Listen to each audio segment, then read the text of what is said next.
Good morning, everyone. Welcome to this IPA4SME service implementation webinar for beneficiaries of the fifth cutoff.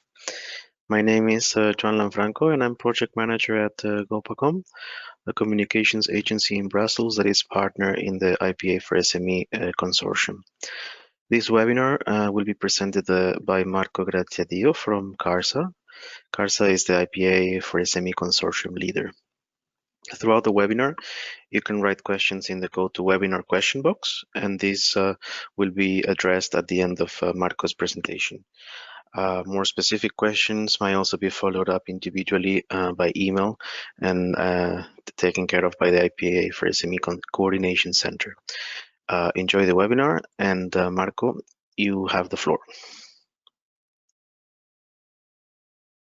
Thank you very much, John, for the initial presentation, and thank you very much to all the beneficiaries for joining this webinar, but above all, I am Marco Graziadio, Innovation Consultant working in Bilbao, and I am here today to explain to you how to proceed in order to benefit the most from IPA4SME program in an easy and efficient way. For this workshop, I will use the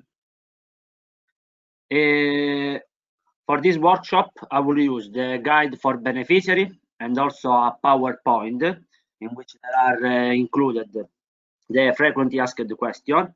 But then, as John said before, all the beneficiary can write questions in the box, and then I will take care of them. So.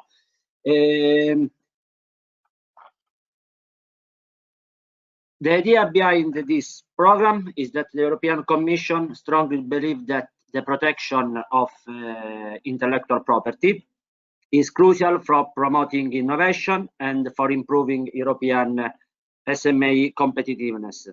For these reasons, the main goal of IPA4SME, as you already know, is to facilitate and promote the use of intellectual property. To do it, we offer financial and expert support for intellectual property, valorization and protection. During this webinar, I will talk about the services we offered and, as said before, the way to apply and to receive the support.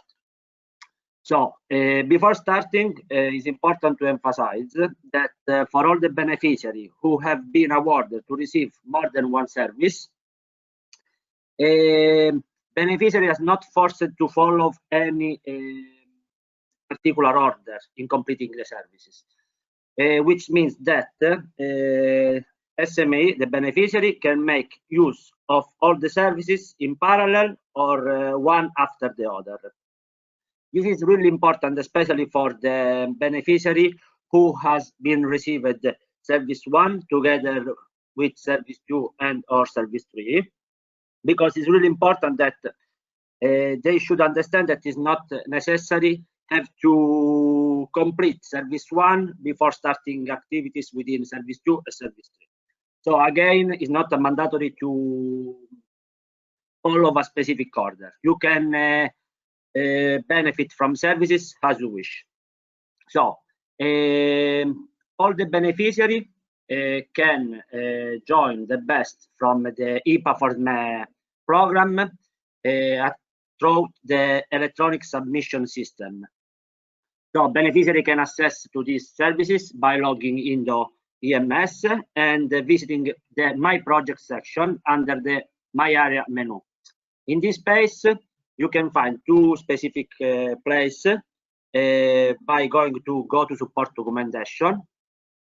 In this screen, you will appear two sections. One is the supporting documentation, that is a place specifically designed for beneficiary to upload only the required document that support the subsequent reimbursement. And this is really important, especially for who is the beneficiary of service 2 and service 3. In this place, you can also find the guide for beneficiary, the one I'm using now for this webinar, in which all the information, the most important information, are included. I strongly believe to everybody to take a look to this guide, even if we are down now conducting the webinar, because as I said before, all the information that you have to follow to receive the benefit, the financial support, are included in this guide. Together with the support documentation, there is also a second place, which is called the reimbursement. That is a place only designed for beneficiary to provide the necessary financial information to receive the grant and complete the process. So once we validate the documentation, as I said again, for service 2 and service 3, once we validated the documentation, the beneficiary should access to the reimbursement place, and they should provide us with the financial identification, which are the bank details that the coordination center can use to issue the payment. Once the beneficiary has received the payment, we also ask you to provide us the acknowledge of receipt, and in which basically is a document that confirms that you received the payment. In the guide, yeah, sometimes you can find also a screenshot of the place in which you have, for example, upload the documentation. It's just an example for you to move better in the EMS platform. So let's go to impact certification survey. So basically, during the entire process, a beneficiary will be asked to complete a series of surveys as a part of their award.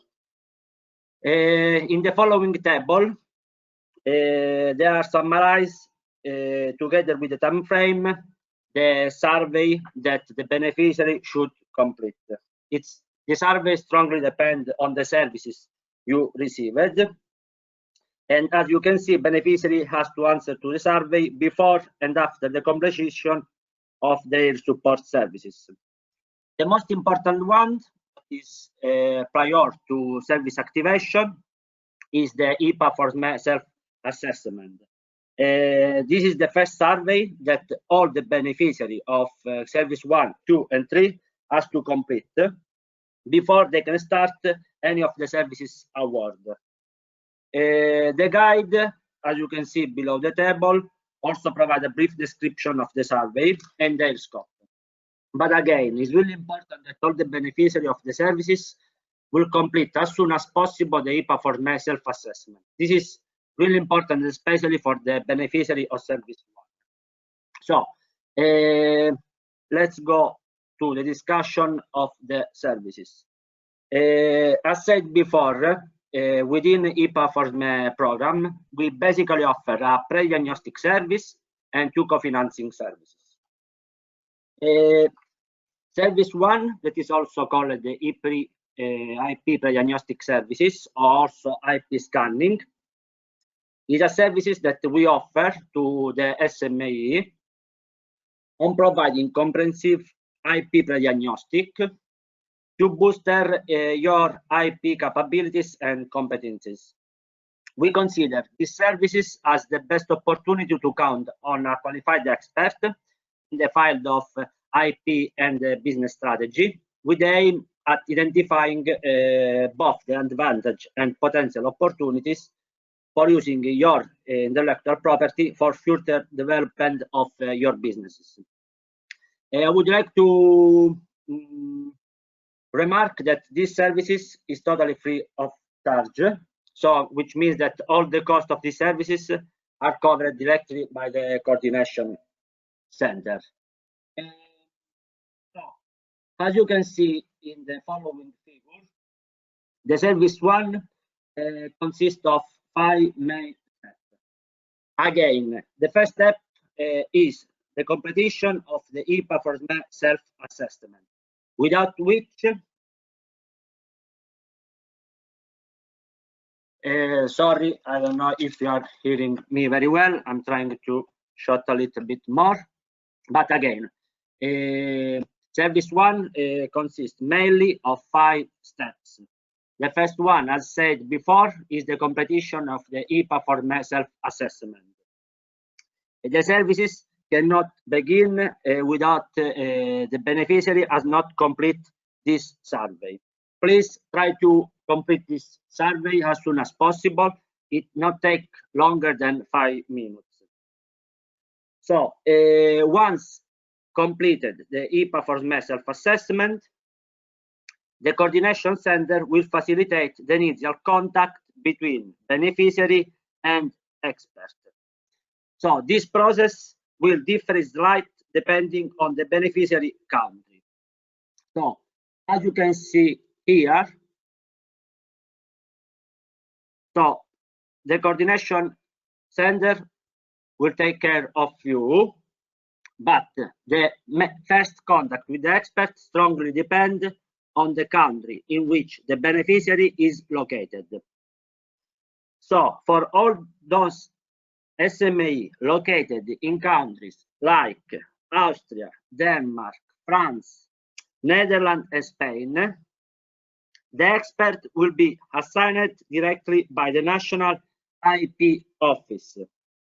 In this case, once we collected your IPA4SME self-assessment, we contact the national IP office, asking them to assign you an expert. Instead, for all those SME located in countries like Greece, Latvia, Ireland, Italy, Sweden, but during the cutoff 5, also the SME located in Germany, we provide you directly the expert. The last week, some beneficiary already received an email by the help desk, in which basically we provide you the expert that will follow you for the implementation of the EP pre-diagnostic services. Instead, for the SME located again in countries like Austria, Denmark, France, Netherlands, Spain, you should receive an email directly from the IP national office. In the case you never receive anything, please contact us, because in this case we can contact the national EP office and remark the problem you are having. So once the expert is assigned to you, there is the initial contact and scheduling. So in this respect, I would like to inform you that since the outbreak of the virus, the expert will ask you to schedule a video call meeting. At the beginning of the program, the expert directly went to the office of the beneficiary. But now, since the problems due to the outbreak of the virus, we prefer that both beneficiary and expert will schedule directly a video call meeting. This already happened during the previous cutoff, and I would like to emphasize that all beneficiaries were really satisfied of the services received. So don't worry if the meeting will be by video call. As I said again, all the beneficiaries of the previous cutoff, they were really satisfied about the services received. However, please consider that any possible meeting will be postponed if we do not collect the IPA self-assessment. So please try to complete it as soon as possible. So once completed the first 2 steps, the IP pre-diagnostic services can start. It consists of 3 sub-steps. So basically, there is an initial analysis. The expert will analyze your competitive environment, thanks also to the survey responses. This is the reason why we need to collect it, to gain an initial understanding of the beneficiary IP situation. Then there is the visit and interview. As said before, nowadays we prefer Skype call meeting rather than face-to-face meeting. But it's okay. The only important fix of this step is that the meeting, the interview, can take between 2 and 4 hours. So before to schedule a meeting, take in consideration that as often happened, the meeting can take also close to 4 hours. So before to agree on the meeting, take in consideration the time for the interview. Then there is the last step, that is the final results, which means that the expert will deliver the result of the complete analysis in a report and explain the suggestion to the beneficiary either in person or via video teleconference. So as regard to the reports, please consider that mainly the beneficiary will obtain a clear diagnostic of the business in terms of IP and a clear overview of opportunities and limitation to foster and boost their IP advantage and exploit benefit. As again said before, please keep in mind that the service 1 is free of charge and that any cost will be supported by the coordination center. Another important things to keep in mind is that the time frame to complete the service 1, but as we will see later, also to complete service 2, service 3 is 4 months, which means that all the beneficiaries received the email of communication of award the last 7th of July. From this date, you will have 4 months to complete the service 1, but also service 2 and service 3. So we can move to service 2. Service 2 is also called partial reimbursement of European Patent Office fee. Is a service focused on providing economic support to cover a percentage of SME patents application fee before the European Patent Office. Please consider that our support exclusively covers European patent registration process, which, for the purpose of the IPA4SME program, is defined as filing an application for a patent before the EPO covering more than 2 European member states. Together with the EPO patent, we also consider eligible PCT patents being done through the EPO. So again, we consider eligible as a patent only application before the European Patent Office EPO or PCT patents being done through the EPO. Now, through service 2, the beneficiary can receive the 75% of the EPO fee cost, up to a maximum of euro 2,500 per patent application. Each candidate or beneficiary can request the co-financing of 5 patents applications. So, as regards to service 2, as you can see again in this figure, the service 2 timeline mainly consists of 5 steps. Again, the first step is to complete the IPA4SME self-assessment, but in my I personally consider the most important steps of service 2 the activation of the services. So again, first IPA4SME self-assessment to complete, and then there is the activation of. What does mean activation of the services? So basically, as you can see in this figure, being awarded with service does not mean that the service is activated. I will repeat again this because it's really important that the beneficiary understand that being awarded with service does not mean that the service is active. To activate the service, beneficiary must provide within 4 months of the date of promulgation of award, that for all the beneficiary of cutoff 5 was the 7th of July, valid documentation.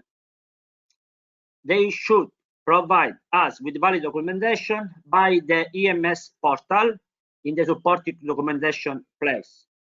Valid documentation consists of an invoice together with its corresponding proof of payment, which must meet specific requirements that we will be discussing soon.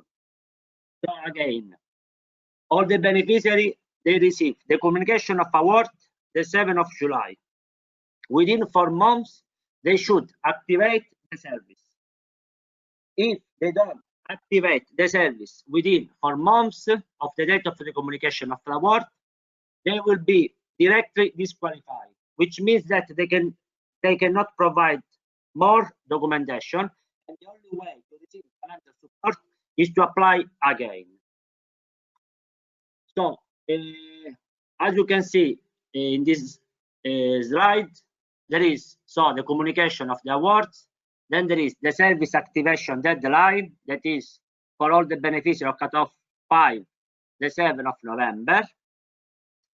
But then there are other 2 important rules, which means that in case, as you can read here, I will show you. Yeah, once the services is activated, beneficiary will have until the end of the IPA4SME project to make their second request for reimbursement. So I will repeat again this phase because it's really important. All the beneficiaries receive the communication award the 7th of July. Within 4 months, they should activate the service, which means to provide us a first invoice together with the corresponding proof of payment. Then, in the case we are going to validate the service, the documentation, the service is activated, which means that until the end of the IPA4SME project, which is the 31 December 2021, beneficiary can provide us a second invoice together with the proof of payment. If a beneficiary does not activate the service 2 award within 4 months, the support will be cancelled. So, beneficiary, again, that have the support service cancelled may apply again to IPA4SME open call without any penalization. However, it's really important for all the beneficiary that has been awarded for both service 2 and service 3 that in the event that a beneficiary has been awarded for service 2 and service 3 from the same cutoff date, the activation of either of the support services will automatically extend the time for the activation of the other services by an additional 4 months. So I will go here again on the figure 3, and the service activation extension is only for the beneficiary who received service 2 and service 3 simultaneously. So again, for this beneficiary, in the event that they activate service 2, for example, they will have additional 4 months, which means until the 7th of February 2021 to activate the missing service. That is, in this case, will be service 3. Once activated the services, you can provide us a second invoice, always associated to that patent application, until the end of the year 2021. So, we are now moving to the steps that you have to follow to receive the financial support. So again, first step, completion of IPA4SME self-assessment. Then, about the EPO patent registration, there are 2 specific situations. Situation A is that the EPO patent registration is made by an IP patent attorney on behalf of the beneficiary company. Option 2, that will be discussed later, is when the EPO registration has been made directly by the beneficiary company. We will discuss first about the first option, which means that the EPO patent registration is made by an IP attorney on behalf of the beneficiary company. In this respect, to consider valid and, in case, activate the service due, beneficiary must provide us a valid IP attorney invoice together with the corresponding proof of payment, which must meet specific requirements. As regard to the invoice, what we need is an invoice that must be dated after the date of the communication of award, which means for the beneficiary of cutoff 5, the 7th of July. But then, to qualify for reimbursement, the invoice must include the following information, which are the name of the patent attorney, the patent application process, which means the title of the invention or the IP number being protected, but also a list of the EPO debit order number, or also called EPO service code. Please consider that within IPA4SME service are considered eligible of reimbursement only the EPO service code included in table 2. So, within this project, we are going to consider eligible for reimbursement only the code, the EPO code 001, 002, 005, 006, 007, and 033. So again, I will repeat, to consider service to activate, the beneficiary should provide us a valid IP attorney invoice, which must include the name of the patent attorney, the patent application process, and the list of the EPO debit order number covered. We are going to refund you only if there are specific information about the EPO debit order number. And again, that is really important for the beneficiary to keep in mind that the invoice is eligible only if is dated after the date of the communication of IPA4SME support. All the invoices dated before this date will be directly marked as invalid. To facilitate the reimbursement process,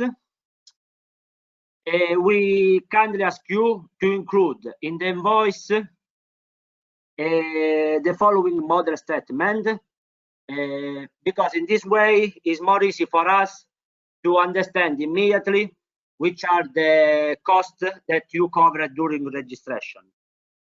Because a lot of time happened that we received the invoice from country like Poland or like Finland, in which is not easy to understand what are you requesting. So if you can include the following model statement, for us will be more easy to understand which kind of professional advice or which kind of EPO fee codes we need to cover. Otherwise, sometimes we need to contact you by mail or by phone to ask additional information. Instead, as regard to the option B, which means the EPO patent registration has been made directly by the beneficiary company, in this case, what we ask you is only the valid EPO debit order submission confirmation. So in this case, beneficiary can only be reimbursed once they have the PDF document of the debit order submission confirmation from the EPO online. Please be aware that you need to save or print the confirmation immediately after submitting the online debit order in the EPO online filing, as you will not be able to do this later. So, to qualify for the reimbursement, we need to receive this valid EPO debit order, in which should appear the patent application process, which means the title of the invention or the IP number being protected, but again also the EPO debit order number that you want to receive the financial support. Also in this case, the only eligible EPO debit order number are those included in table 2. Together with the invoice, we need to collect also the proof of payment. Beneficiary must provide proof of that the IP patent attorney invoice, but also in case of option B, has been paid before partial reimbursement can occur. We can accept only bank transfer receipts, which clearly indicate the number of the beneficiary, the EP patent attorney or the EPO agency, and the invoice number will be accepted. The date of the payment must be after the date of communication of IPA4SME support. To request partial reimbursement, as again, you have to upload on EMS specific in the support documentation section the invoice together with the corresponding proof of payment. I would like to point out that it can happen that more than one invoice can be associated to the same IP patent. Because, for example, I don't know, you are going to provide us a first invoice which is going to cover only the EPO code 001 and 002, for example, but maybe in the future you want also to cover the EPO code 006 and 007. In this case, basically what you can do is to provide us a first invoice to activate the services within the 4 months of the communication of award. Once the service is activated, you can provide us all the invoices you want until the end of the 2021. In that case, we are going to cover the cost of that invoice until a total amount of euro 2,500 per patent application.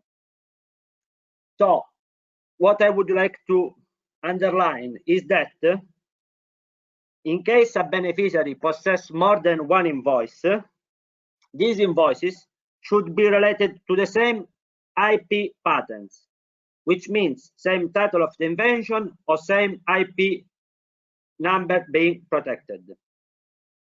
Once we are going to market your documentation as valid, the service 2 is considered active. Once the service is active, beneficiary has until the end of the 2021 to receive a second reimbursement. Please consider that the service 2 reimbursement are limited to 2 requests. So, for this reason, beneficiary, especially during the second request, they may submit as many invoice and proof of payment or debit order confirmation as they have available for each request. In this case, again, we are going to cover all the costs of the invoices until a total of euro 2,500 for each patent application. Then, once the reimbursement has been received from the IPA4SME Coordination Center, the beneficiary will need to upload a signed confirmation that acknowledge of receipt using the model provided in the support documentation. The model will be available automatically each time the beneficiary makes a reimbursement request. I think we can move in service 3. The process is quite similar, but okay. For starting, service 3 is a service in which the coordination center of IPA4SME program is going to cover the cost for hiring an IP attorney for the purpose of either preparing the filing for a European patent, but we are going to cover also the cost in case you decide to discontinue your initial idea of patent application. Please keep in mind that for Service 3, we are going to cover all the costs associated to the hiring of an IP attorney.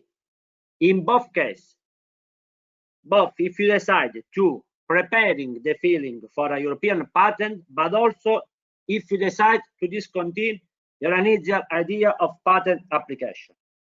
For Service 3, the financial support will aim at covering 50% of the costs up to a maximum of euro 2,000 per patent application. Also in this case, as said before, within IPA4SME SME program, we are going, our support exclusively covers European patent registration process or PCT patent done through the EPO. So, as regarding the Service 3, the workflow consists of 5 main steps. First of all, as I said a lot of times, I'm sorry that I'm repeating, the first step is to complete the IPA4SME self-assessment. Then, once complete the services, you have to provide us a valid IP attorney invoice for legal device together with the proof of payment. Once we received this documentation, and in the event that we consider this documentation valid, Service 3 is activated, which means that you will have until the end of the year 2021 to provide us a second request of reimbursement. So, as regards to the time frame, as said before, you will have 4 months to activate the service, but in the event that you are beneficiary of both Service 2 and Service 3 of the same cutoff, the activation of one service will add additional 4 months for the activation of the missing services. So, in the case you are going to activate Service 3 within 4 months, you will have additional 4 months to activate Service 2. Once activated, you will have until the end of the 2021 to provide us a second request of reimbursement. As regard to the step-by-step process, after the completion of the IPA4SME self-assessment, to activate Service 3, beneficiary has to upload on the EMS platform a valid IP attorney invoice together with the corresponding proof of payment. The valid IP attorney invoice must meet specific requirements. First of all, the date of the invoice issued should be after the date of the communication award. Also in this case, it means that we are going to accept all the invoice dated after 7th of July 2020, but we are not going to accept invoices dated before of this date. Then, to be considered Service 3 reimbursement, the invoice must be issued by an IP patent attorney who appears on the EPO list of professional representatives. As regard to this point, please consider that there are dozens and dozens of IP attorney registered on the EPO list of professional representatives. So don't be worried to have problem to find them. The only important thing is to try to understand that at least one of the IP patent attorney working for a specific office is at least registered on the EPO list of professional representatives. Then, to qualify the reimbursement, in the invoice should appear first the name of patent attorney. Especially for Service 3, this information is really, really important, because without this information, we cannot check if your patent attorney is registered on the EPO list of professional representatives. Then, the invoice must include the title of the invention or the IP number being protected. And then, in the invoice should include also the EPO patent application number. But as I said before, as or a statement regarding the decision to discontinue patent application process. Please keep in mind this, because a lot of time happens that maybe a beneficiary starts the process to filling the patent application to the EPO, but then for specific reasons, like, I don't know, the problem, for example, in this period due to the outbreak of the virus, they prefer to discontinue the patent application process. But in the case they asked the professional legal advice from an IP patent attorney, in a way, even if they decide to discontinue the process, they should pay the IP patent attorney. Also, this cost we are going to cover. So please keep in mind that even if you decide to discontinue the patent application process, if the application regards the EPO patent registration or PCT patent application done through the EPO, we are going to cover this cost. So I would like also to remark that each granted service 2 and service 3 will be for a unique European patent application process. In other words, when IPA4SME selects an application submitted to its call, this is just for one single patent, European patent. If a company has several patent application process in the pipeline, they may then submit several IPA4SME applications during the same cutoff or in the future ones. So this is really important to understand that if you are a beneficiary and you applied only one time during cutoff 5, you can receive a reimbursement only for a patent application, one patent application.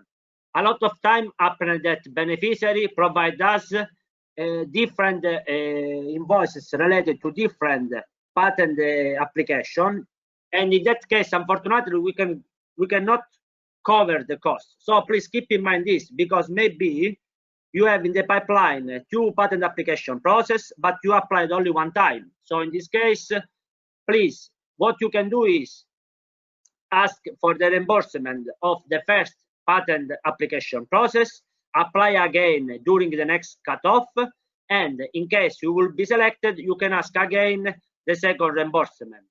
Please keep in mind that there isn't a limitation of application. Beneficiary can apply all the time that they want. And during these years, but also the next one, we are going to plan a different cutoff call. So please keep in mind that in the case you apply only one time, you can apply again in the future calls.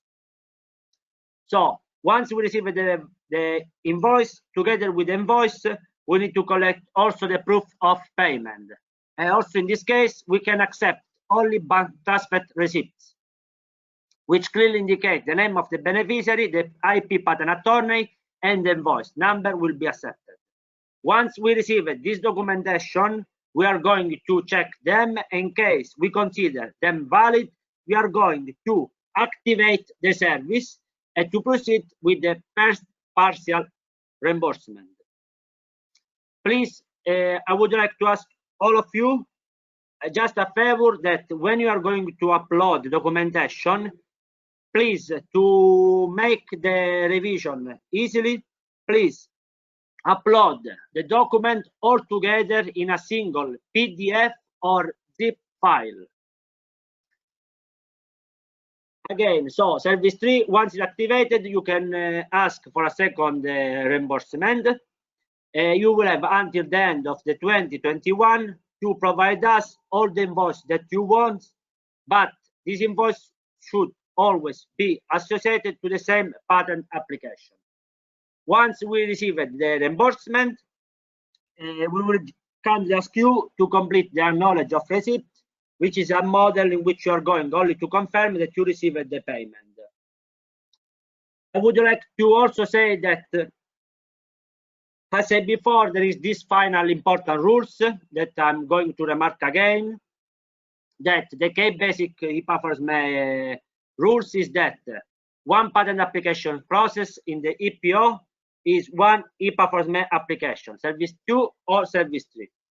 So Therefore, documents provided by the beneficiary to claim partial reimbursement must only refer to and contain information about one single patent. No documentation containing information about several patents will be allowed. This will disqualify the whole payment request. So, again, in the event that you have different patents in the pipeline, please apply as many times as the number of the patent for which you are going to claim the partial reimbursement. Then there is Chapter 7, that in the event that you decide for a specific reason you don't want to receive more the support services, we kindly ask you to send us to calls @ IPA4SME.eu a letter in which you are going to say us that for a specific reason you want to cancel the service. Please consider that once the coordination center has received a notification of cancellation of the service, the service will be directly deactivated. Cancellation of one or more support services will not affect any other current or future services. We understand that this is a particular period for everybody, so could happen that a lot of time beneficiaries try to do their best to provide us documentation, but then for a specific reason they cannot. They want to deactivate the services. This doesn't mean that you cannot apply again. You will be free to apply all the time that you want. At the end of the guide, you will find also the model statement of discontinuation of the patent application process, but also the support service cancellation letter.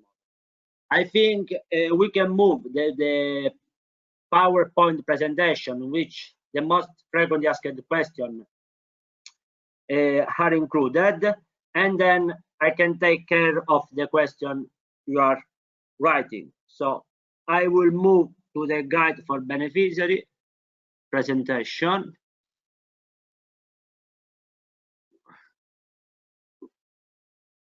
I hope everybody can see clearly. So again, I'm sorry if I'm really repetitive, but I prefer that everybody understand exactly how the process works. So first question, is there any limitation for justifying EPO and IP attorney fee after SME has been selected to support under IPA4SME? As I said a lot of time, beneficiary must activate the support service within 4 months of the date of communication of the award. The figure that you can see here is related to a previous cutoff, but the rules works also for you. Basically, you receive the communication of award the 7th of July. So until the 7th of November, you will have time to activate service 2 and service 3. Once the service is activated, you will have until the end of the 2021 to provide us documentation regarding a second payment request. Please keep in mind that when we are going to activate the service, we are also going to pay you immediately. So once the service is activated, you will have until the end of the 2021. However, for beneficiary who has received with both service 2 and service 3 from the same cutoff date, the activation of either of the support services will automatically extend the time for the activation of the other service. So, for example, I am a company that I receive a service 2 and service 3. I prefer to activate service 3 because maybe it's more easy to activate service 3 despite service rather than service 2. So I will provide to the EMAs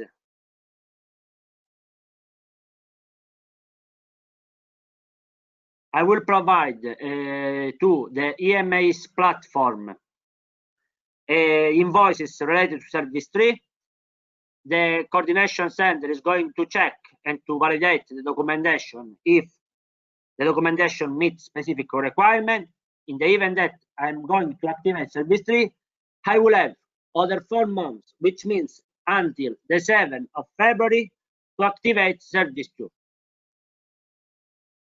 Question number 2. I'm already working with an IP attorney. Are his/her costs reimbursable?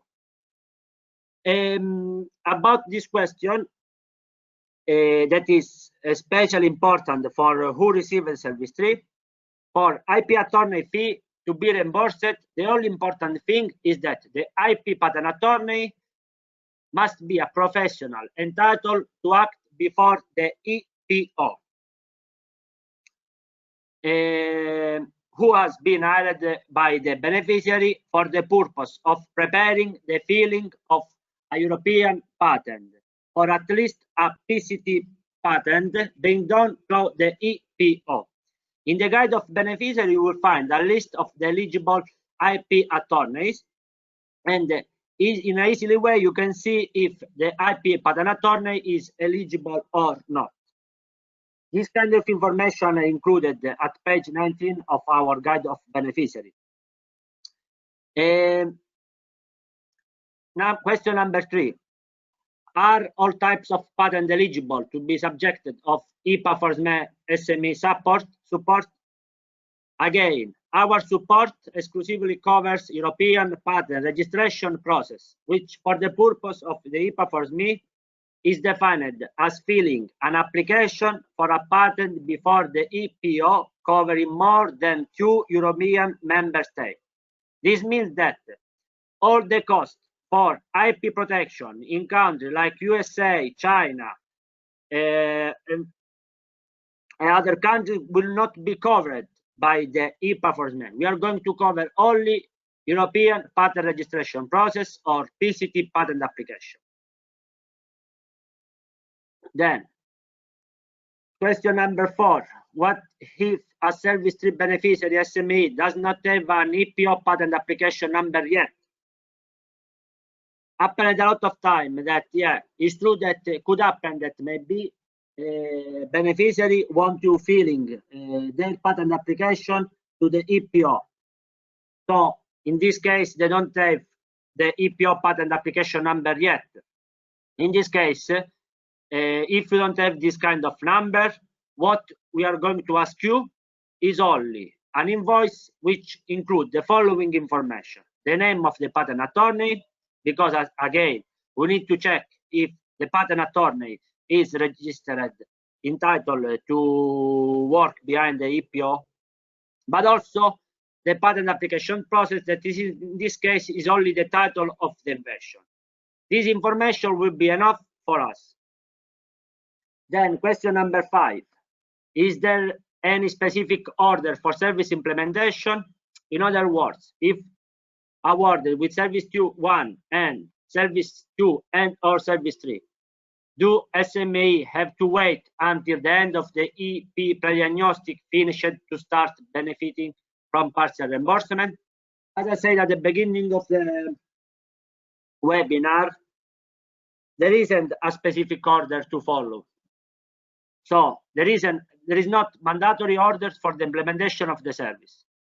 So specifically for the beneficiary who received service 1, it's true that it's strongly recommended to plan the meeting with the qualified expert as soon as possible in order to obtain a clear overview of your current situation, opportunity and limitation, because this information maybe can help you to understand if could be relevant also to proceed to the registration of your EPO patent application, and in the case to conduct a EP patent attorney for that will help you with his or her professional legal advice for the filing of the patent. So it's recommended, but it's not mandatory to complete service 1 before to proceed to provide us service 2 and service 3, because a lot of times can happen that maybe a beneficiary has 2 patents in the pipeline, a 2 invention, but once he or she know that this is a really important invention, so it's really good for them, for the beneficiary to register their patent to the EPO registration, but maybe there is a second invention that they are not really sure if could be essential or not to register. So in this case, maybe they can ask the diagnostic service.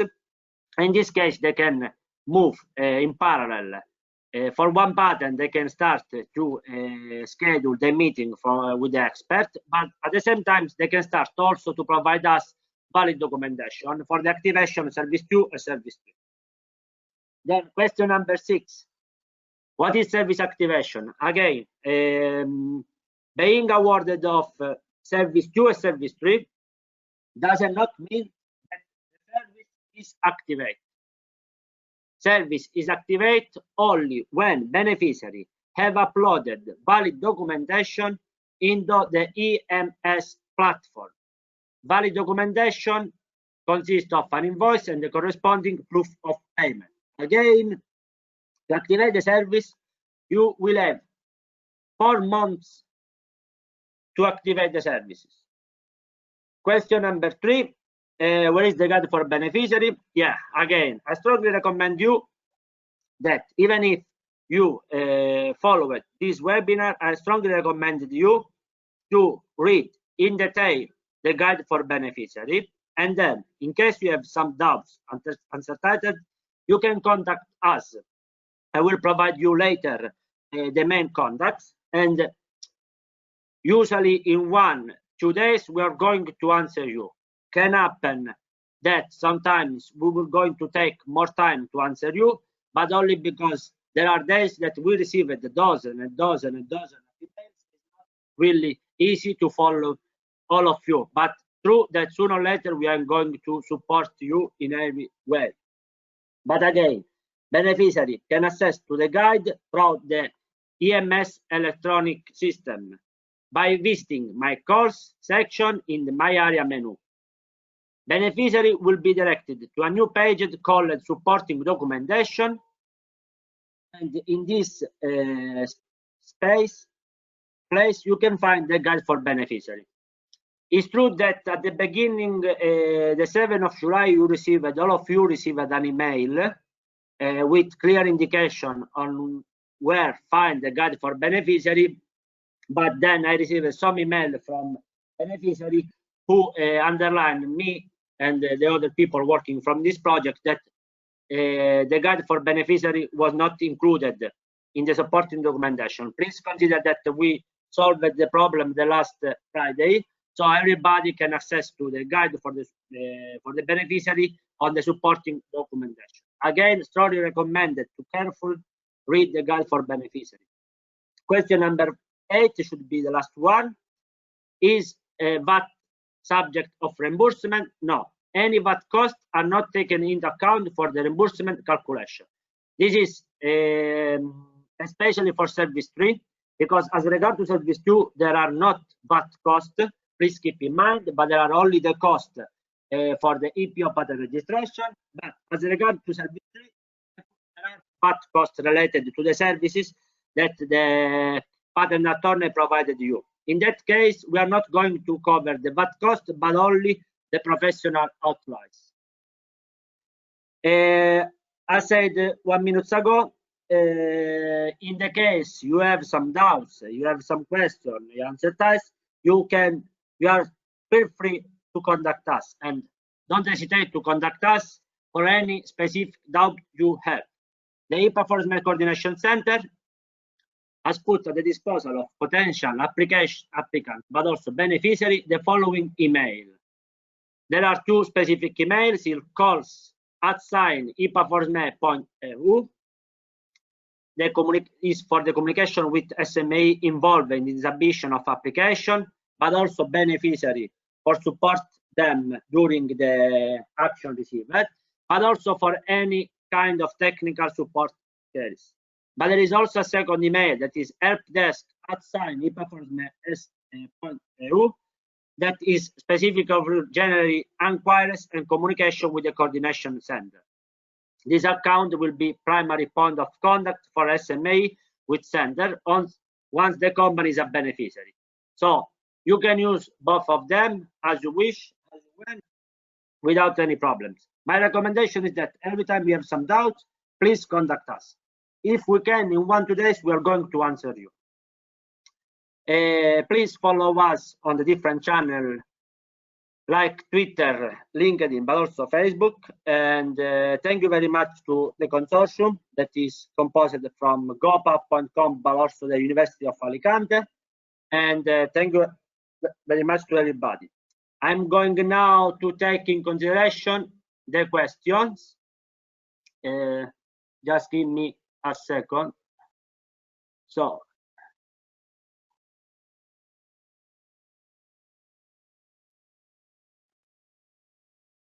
for some of the question, I think John already answered. Thank you very much, John. So we can start, I think.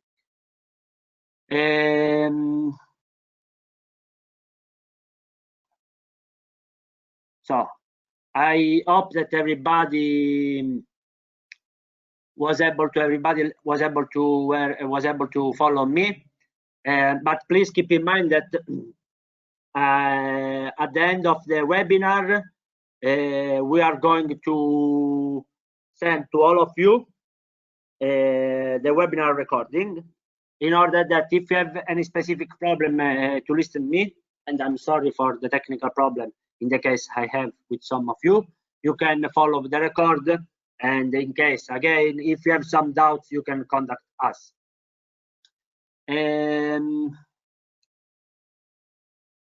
So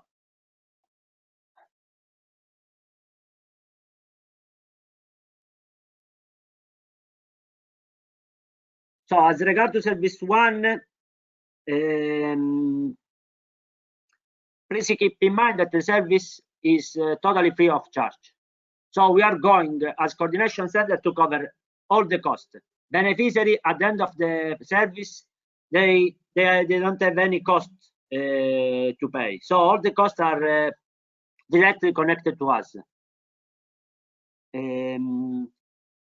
And also, it's really important for service one, in the case there are some doubts, that you can complete service one only with the expert, the national IP office or the coordination center we assign you. In the case you will have some problems with the expert, please contact us and we will try to find you a solution as soon as possible. But please keep in mind that for service one, you can the service can be implemented only with the expert we will provide you.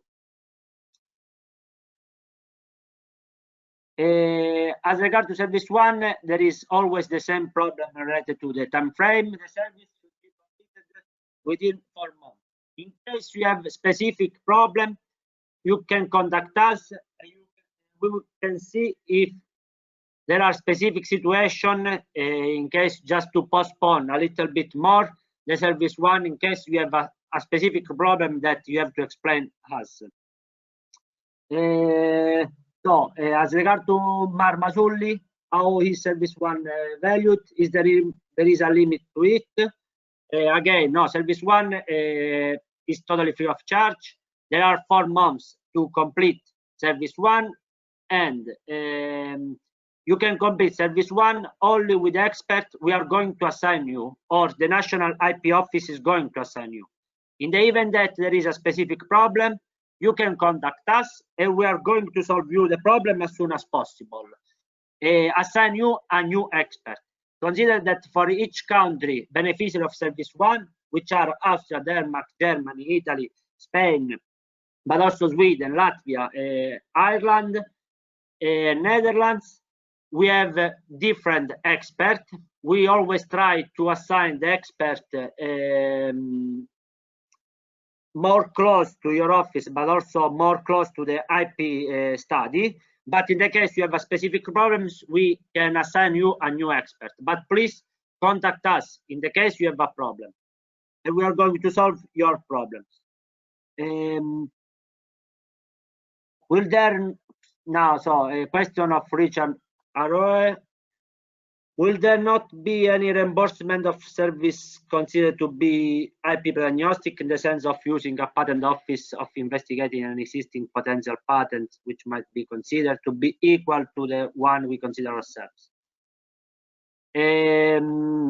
For the, okay, as I said before, the EP diagnostic service is a service in which the expert is going to identify both the advantage and potential opportunities of using your IP intellectual property for further development of your business.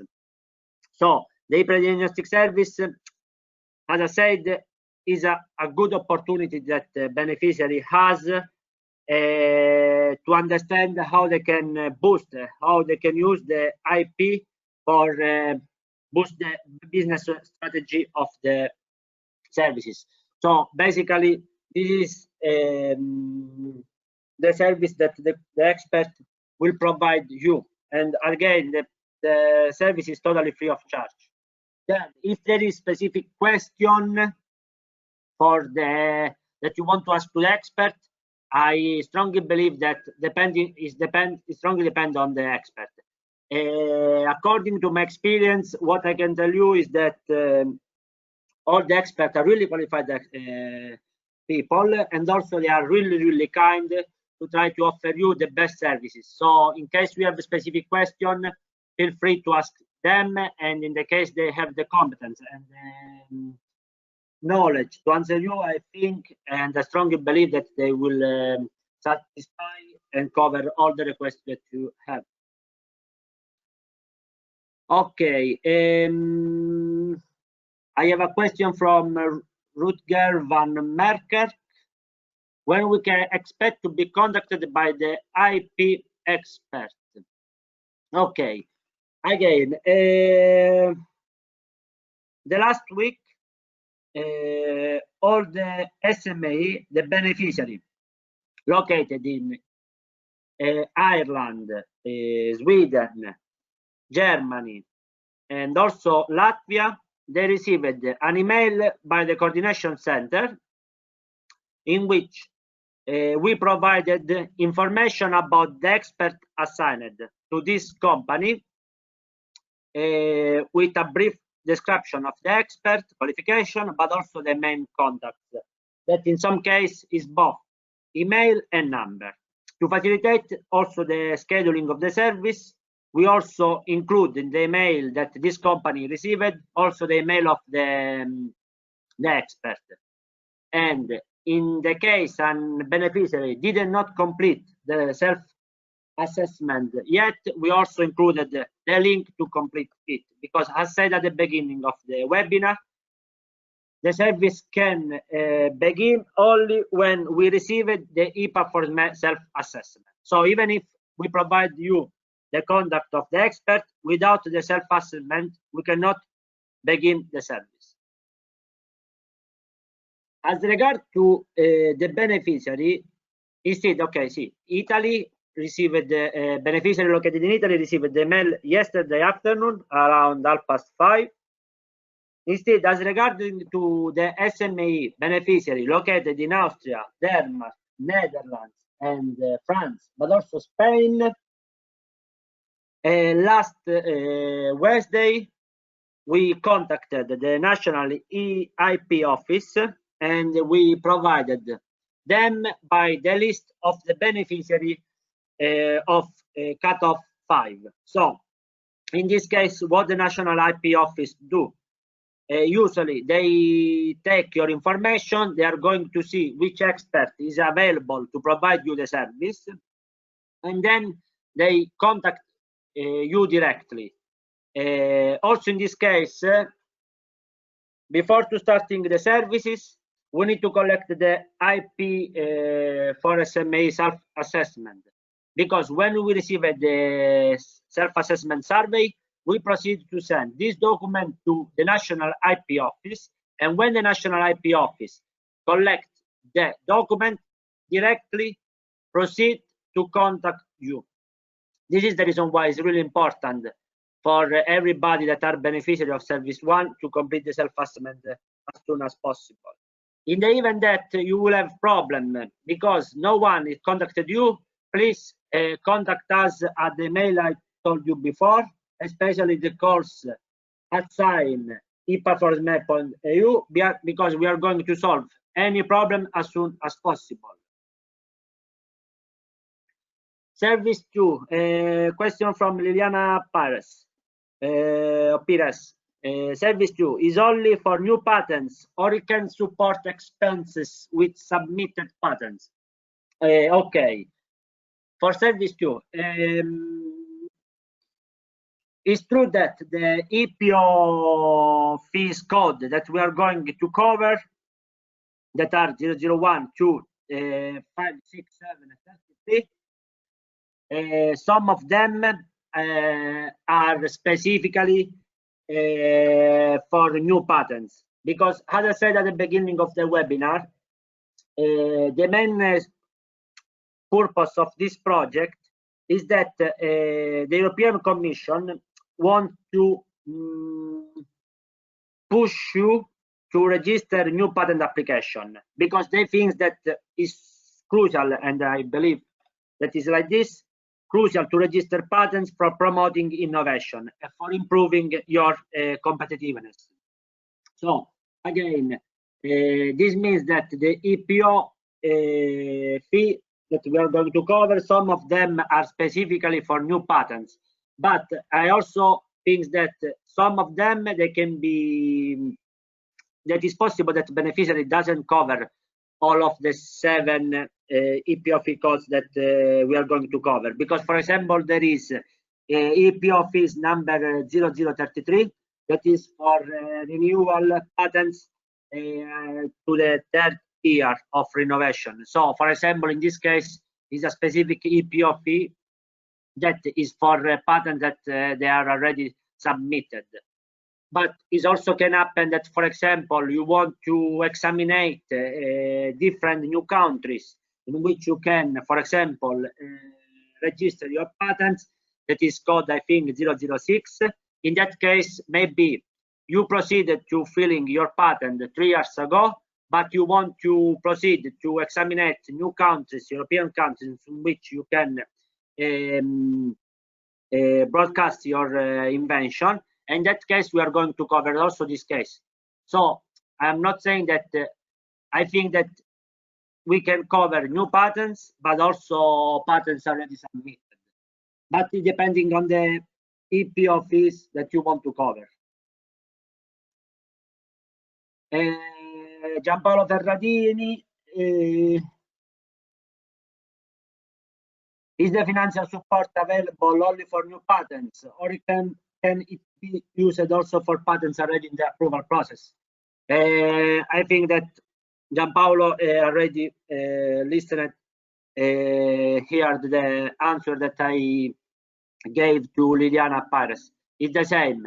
Depending, strongly depends on the EPO fee code that you want to cover. But so again, if for example your patent, you need to renew your patent because you have the 10th year of submitting, in that case you are going to cover.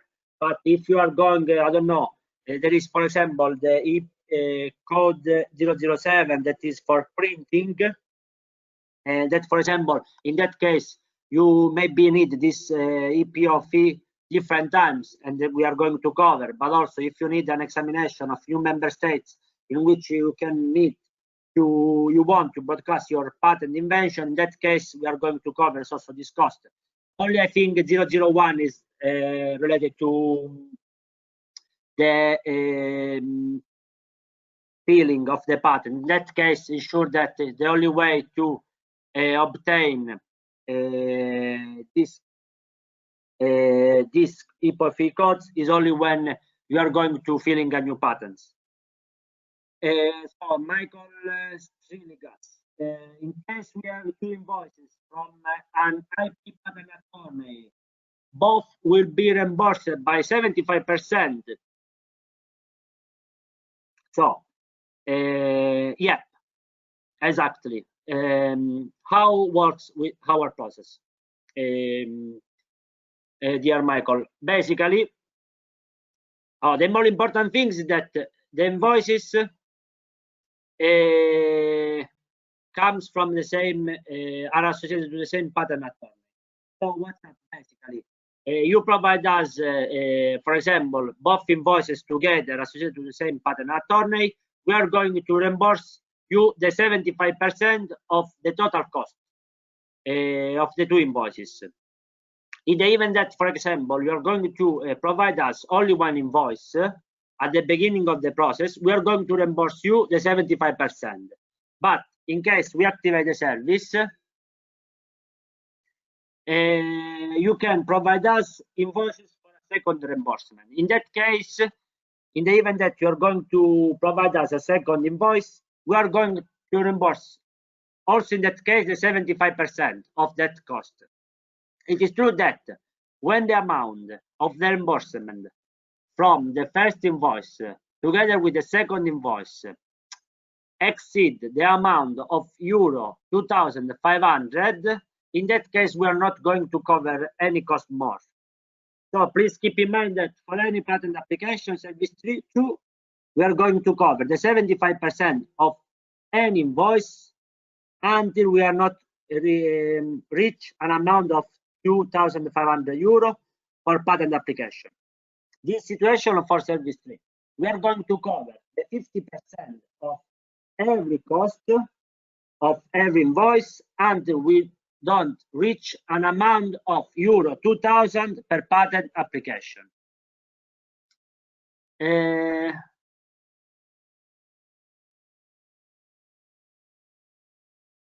Then let's see. Now, to the question of Mar Masulli that asked me 2 questions, I will go to answer you the first privately by mail because it's a specific question. But as regarding to the second question, when are the reimbursement performed? Only at the end of the year 2021? No. Basically, if, for example, tomorrow you will proceed to provide us on the MES platform documentation that we go to check and revise it, and we are going to validate. Once it's validated, we are going to pay you as soon as possible. But we are not waiting until the end of year 2021 to issue the payment. It's true that we have specific days in which we are going to check the documentation and specific days in which we are going to pay all the invoices we received. So basically, once we validated, we are going to pay you as soon as possible.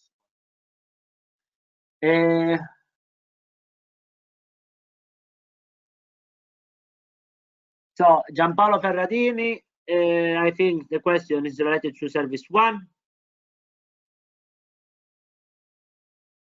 And Gianpaolo, I will proceed to answer you directly by mail because it's a specific question that I think is only related to you. So I will proceed later to answer you privately.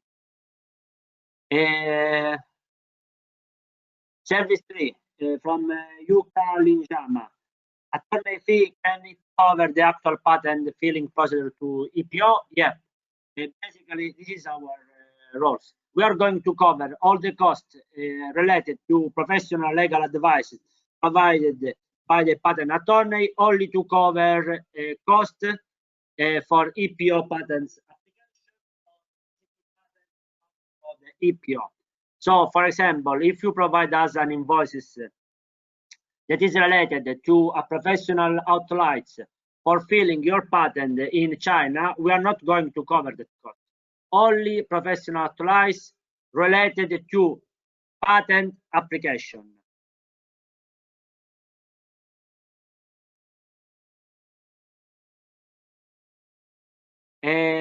I think that, some of you are having problem to understand me. I'm trying to speak close as soon as possible to the microphone, but so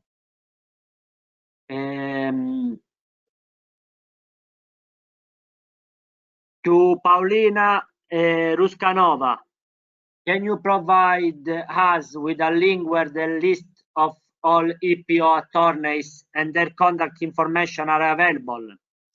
Dear Paulina, you can find the link in the guide for beneficiary, as I said before.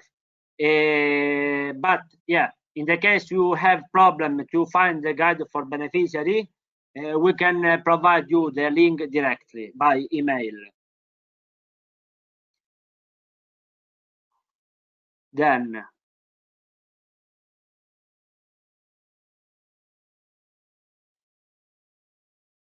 to Stefanos Siakmakis. The question is, I understood well what you explained. Okay, for any additional application, we should restart the process and apply it again for IPA4SME in the next cutoff. And thus, each cutoff regards only one patent application and not up to 5. Correct. Dear Stefanos, yeah, this is really important that everybody understands. The key univocal of the IPA4SME project is that for any application means financial support for one patent. So one application, one patent. In the case your company has different patent in the pipelines, for example, in the case your company has 5 patents for which you want to receive financial support, in that case you have to apply 5 different times, and you can do it during the same cutoff. So I know that seems strange, but this is the process. Maybe during the cutoff 6 you have to apply 4 different times, or my best recommendation is that to apply 1 time each cutoff. Because what's up if, for example, you're going to apply 5 times during the same cutoff, that maybe we are going to select you for the first patent application, but then we need to prioritize also the others beneficiary. So what can happen that maybe you applied 5 times, but the list of beneficiary requesting service 2 or service 3 is really long. So we can select one patent application from your company, but then we have to prioritize the other company. In the case the number of beneficiary doesn't reach a specific number, in that case we can consider also the other application. So my strong recommendation is to try to apply different times during the same cutoffs, but in the case we are going to select you only 1 time, to apply again during the next cutoff. As I said at the beginning of the workshop, the webinar, we plan different cutoff calls during year 2020 and year 2021. In the case later, I can send you the timetable of the next cutoffs, in order that, for example, if you applied only 1 time during this cutoff, you can apply it again in the next cutoff that should be in September. In the case you can receive reimbursement for the second patent application. Then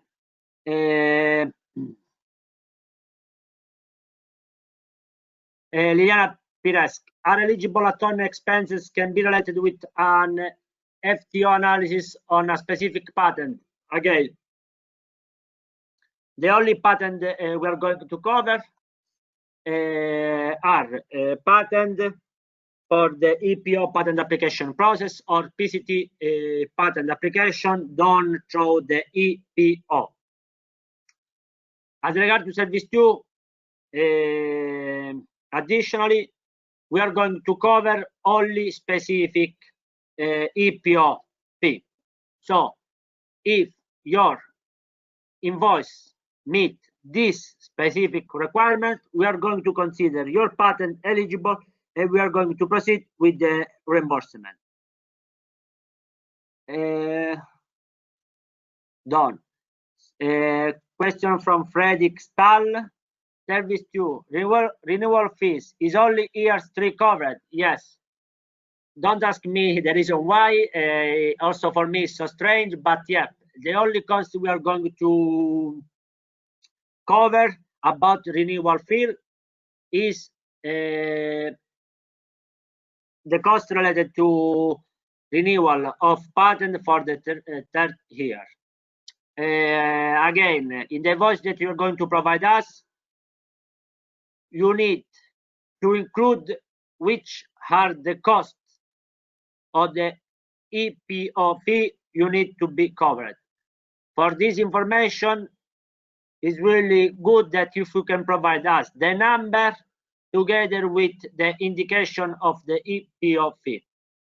But again, don't ask me the reason why we are going to cover only this cost, because at the end we follow the indication of the European Commission. Then let's see. You are welcome, Gianpaolo. I'm sorry that sometimes you cannot hear me. I'm trying to talk as close as possible to the microphone. I'm really sorry, but again, at the end of the webinar, John will provide to send you the recording of the webinar. I hope that at least in that case you can hear me very well. But again, in case you have a specific problem, please send us an email to course@IPA4SME.eu or help desk. And in that case, we are going to answer you. So I think that is the only last question, that is from Stefano Siakmakis. Sorry if sometimes I'm wrong the surname of the people. So could service 1 and service 3 run in parallel? Yeah, Stefanos, dear Stefanos, I explained this at the beginning of the process of the webinar, but also during the power presentation. But it's a pleasure to explain you again. It's not a mandatory to complete service 1 before service 3. You can start both service as you wish. You can also maybe start service 3 before service 1. It is true that from my point of view, depends on the situation, because maybe you need service 1 before to think if could be good to proceed with service 3. So in my point of view, in the case, for example, the patent is related to both service, my recommendation is, why not start as soon as possible service 1, because in this case you are going to have a meeting with an expert that can suggest you what is the best for your IP. So if you schedule the meeting as soon as possible, you are going to receive this important information that maybe can help you to understand if it is important for your company to prepare the filing of the patents. And so in this case, you need an IP patent attorney for this process. So in this case, maybe service 1 could be useful to complete service 1 before to start service 3. But again, as I said at the beginning, and also now, there is not a mandatory. So you are free to start the service that you prefer. In the event that you think that service 3 is more important for you, activate service 3 before service 1. Feel free to do whenever you want. There is not a mandatory. Okay. Also, Stefanos asked me, what should we do in such as a case if service 1 takes 4 months and thus there is no time to proceed in service 2 and service 3? Stefanos, again, but this is for everybody. My recommendation, according to the experience that I collected during this year of IPA4, the first year of IPA4SME program, is that service 1 does not take that long time. It's true that depend on you like a beneficiary, because as coordination center, what we do is to try to satisfy 100% the beneficiary. To do it, what basically we do is to, once we receive the list of the beneficiary that has been awarded, for example, for service 1, what we do is to try to contact the beneficiary as soon as possible to assign them the beneficiary. For example, I imagine that you are from Greece, so you received the email from the coordination center with the information of the expert assigned to you. And also the expert was included, the email of the expert was included in the email. In that case, what I recommend to you, but to everybody, that to contact the expert as soon as possible in order to schedule a meeting. It's true that we are close to the summer break, so maybe people want to enjoy a little bit the holiday, and this could be the case of you as a beneficiary, but also of the expert. But once you schedule the meeting, what's up? You have the meeting, you are going to have this long meeting that can take between 2 or 4 hours. You discuss in depth with the expert. The expert can start to provide you a good suggestion for the implementation of the service 2 or service 3. And then as soon as possible, the expert is going to send you also the report in which are collected the most important information about your IP business strategy. But again, if you proceed immediately to contact the expert, I don't think that the service will take longer than 4 months. It depends on you, because it's true that a lot of times it's happened that we received the email at the end of the 4 months, because a lot of times it's possible that maybe beneficiary doesn't understand that there is this specific time frame to respect. So if we receive the email at the end of the 4 months, it's true that we cannot do anything else, but contact the expert as soon as possible. And again, Stefanos, but to everybody, if you have specific problems, especially for service 1, because there is a contact with the expert, so is involved a third person, please contact us, because could happen that maybe there is a specific problem, because I don't know, maybe the expert is not receiving your email, or maybe there are problems with the expert. So in that case, contact us without any problems. We are going to take in consideration your problems, and we are going to solve your problems. So remember that we are here to satisfy you at 100%, and we try to do our best to satisfy you. So in case you have a specific problem, contact us. I will finish to say that in the case there is the national IP office in the middle of the process, which means that the national IP office is in charge of providing you, assign you the expert. In that case, the only things that we can do is that to receive the EP, the self-assessment from you completed, we are going to collect this document, and once we collected, we are going to send the IPA4SME self-assessment immediately to the national IP office. In that case, the national IP office is in charge to contact you.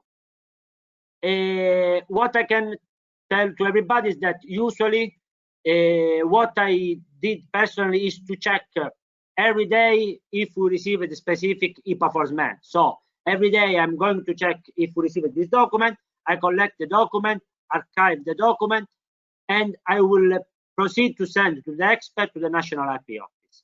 In the case you are SME located in Austria, Denmark, Netherlands, and France or Spain, there is a national IP office to provide you the beneficiary. But in the case, for example, let's say that today I proceed as a company to complete the IPA self-assessment, means that tomorrow I will go to collect this document, I will go to send the document to the national IP office.